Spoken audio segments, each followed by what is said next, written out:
Halo para pecinta perikanan dan dinamika populasi ikan. Pernahkah Anda bertanya-tanya, bagaimana kita bisa memahami pertumbuhan dan kesehatan suatu populasi ikan? Salah satu kunci pentingnya terletak pada hubungan antara panjang dan berat ikan. Hari ini, kita akan menyelami lebih dalam topik menarik ini. Mengapa penting? Dan bagaimana Anda bisa menganalisisnya sendiri? Sebelum kita melangkah lebih jauh, mari kita pahami dulu apa itu dinamika populasi ikan. Ini adalah studi tentang bagaimana ukuran, komposisi, dan distribusi populasi ikan berubah seiring waktu. Faktor-faktor seperti kelahiran, kematian, imigrasi, dan emigrasi, semuanya memainkan peran penting. Memahami dinamika ini krusial untuk pengelolaan sumber daya ikan yang berkelanjutan. Nah, disinilah hubungan panjang dan berat ikan masuk. Hubungan ini memberikan gambaran tentang kondisi fisik individu, ikan, dan kesehatan populasi secara keseluruhan. Ikan yang sehat cenderung memiliki berat yang proporsional dengan panjangnya. Sebaliknya, ikan yang kurus mungkin menunjukkan masalah lingkungan atau ketersediaan pakan. Data panjang dan berat adalah fondasi untuk menghitung berbagai parameter penting lainnya, seperti faktor kondisi yang memberitahu kita seberapa gemuk atau kurus ikan. Ini seperti BMI pada manusia. Tapi, untuk ikan, mengapa kita perlu mengukur panjang dan berat ikan? Data ini sangat penting karena membantu kita melihat seberapa cepat ikan tumbuh untuk perencanaan panen. Sehat atau tidaknya suatu populasi ikan melalui faktor kondisi, dan berapa total berat ikan di suatu perairan, estimasi biomasa. Selain itu, hubungan ini juga bisa menjadi petunjuk untuk membedakan kelompok ikan dari lokasi yang berbeda. Intinya, pengukuran sederhana ini adalah kunci untuk mengelola sumber daya ikan agar tetap lestari. Baiklah, sekarang mari kita bicara tentang bagaimana kita mendapatkan data ini di lapangan. Prosesnya relatif sederhana, namun membutuhkan ketelitian. Pertama, kita harus mengukur panjang ikan. Ada beberapa jenis panjang, seperti panjang standar, panjang garpu, atau panjang total, tergantung pada spesies dan tujuan penelitian. Pastikan konsisten dengan jenis panjang yang Anda gunakan. Kedua, kita menimbang berat ikan. Gunakan timbangan digital yang akurat dan kalibrasi secara teratur. Penting untuk menimbang ikan secepat mungkin setelah penangkapan untuk meminimalkan perubahan berat karena pengeringan atau kerusakan. Sekarang, bagian yang paling ditunggu-tunggu. Bagaimana kita mengubah data mentah ini menjadi informasi yang bermakna? Kita akan menggunakan Microsoft Excel. Ini adalah alat yang sangat powerful dan mudah diakses untuk analisis dasar datanya. Lalu, kita menghitung ln, L. Nah, caranya yaitu dengan menggunakan rumus. Rumusnya yaitu sama dengan ln, lalu klik data yang pertama pada L ini ya. Nah, klik enter. Lalu dengan mempercepat biar nggak satu-satu kita masukin data, langsung pencet ini. Nah, data akan otomatis langsung keluar. Tapi kalau kalian mau satu-satu juga bisa. Nah, selanjutnya yaitu kita menghitung data LNW dengan cara sama dengan ln klik data yang dari W ini. Nah, enter. Kita tarik lagi datanya. Nah, datanya keluar. Setelah itu selanjutnya kita input data dengan menggunakan data analisis. Nah, kita pencet data, lalu ke data analisis, lalu kita cari yang regression, lalu klik OK. Lalu kita input nilai Y-nya. Nah, nilai Y itu dari ini ya. Tapi yang tadi yang sudah kita input datanya. Nah, sampai bawah. Jangan sampai salah. Yang X sama. Kita cari yang data LNL ya, samakan X. Input datanya. Nah, pastikan sama. Kita klik label. Kita input data range. Data range itu data output range itu yang mau kita taruh datanya di mana. Oke. Terus dulu kita taruh datanya di sini.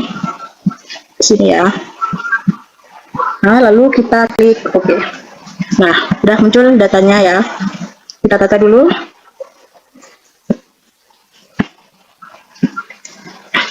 Di sini sudah terinput summary output, ANOVA-nya. Ini ada data LNL. Ya. Kita rapikan dulu.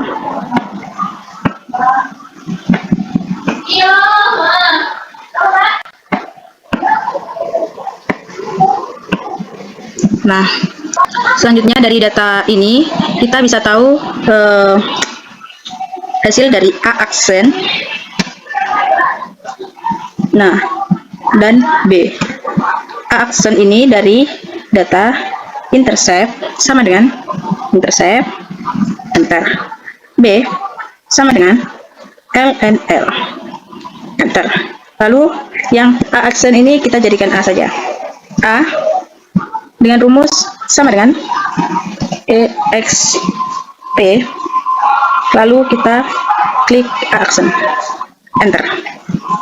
Nah, setelah itu di sini kita sudah mendapatkan nilai A dan B-nya ya. Selanjutnya kita buat datanya menjadi diagram. Nah, kita blok data kita yang pertama tadi, lalu klik insert, pilih card yang paling bawah, di scatter. Nah, lalu kita klik tanda plusnya.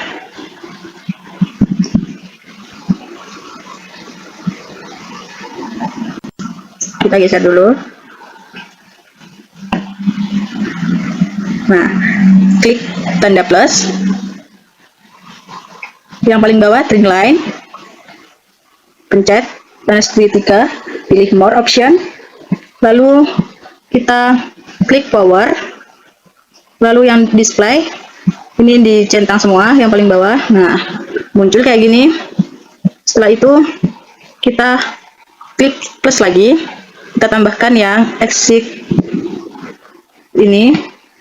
Nah, lalu kita ubah, ganti ya, sebentar, ganti berat ikan, berat ikan dengan satuan gram. Lalu yang paling bawah ini kita ganti juga dengan panjang ikan, dengan satuan sentimeter. Lalu yang paling atas kita ganti juga hubungan panjang dan berat. Nah, di sini kita ubah nilai W-nya ini, kita ubah lagi ya. Dari X, rumusnya itu B sama dengan A kali L pangkat W. Nah, lalu yang R kuadrat ini kita ganti nilai multi R ini ya, 0,9961. 0,9961. Setelah itu kita simpulkan. Kita ketik di samping ini.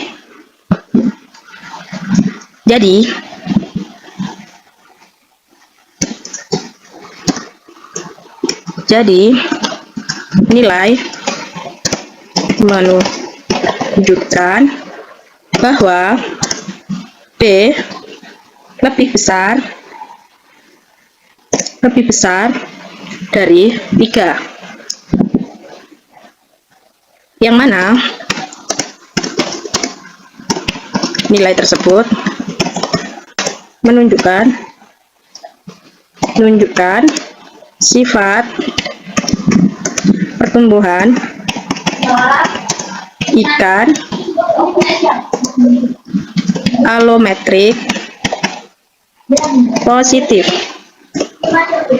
atau pertumbuhan bobot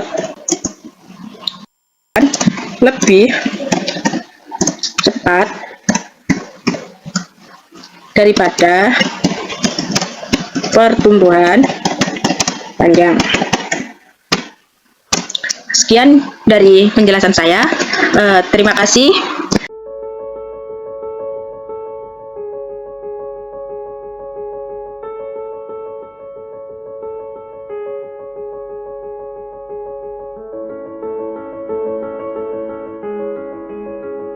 Jadi, kita telah melihat betapa fundamentalnya hubungan panjang dan berat ikan dalam studi dinamika populasi, dari estimasi pertumbuhan hingga penilaian kesehatan. Data ini adalah pondasi bagi pengelolaan perikanan yang cerdas dan berkelanjutan. Dengan alat sederhana seperti Excel, Anda sekarang memiliki kemampuan untuk mulai menganalisis data ini sendiri. Ingat, setiap pengukuran kecil yang Anda lakukan berkontribusi pada pemahaman yang lebih besar tentang ekosistem perairan kita. Terima kasih sudah bergabung. Sampai jumpa di video berikutnya.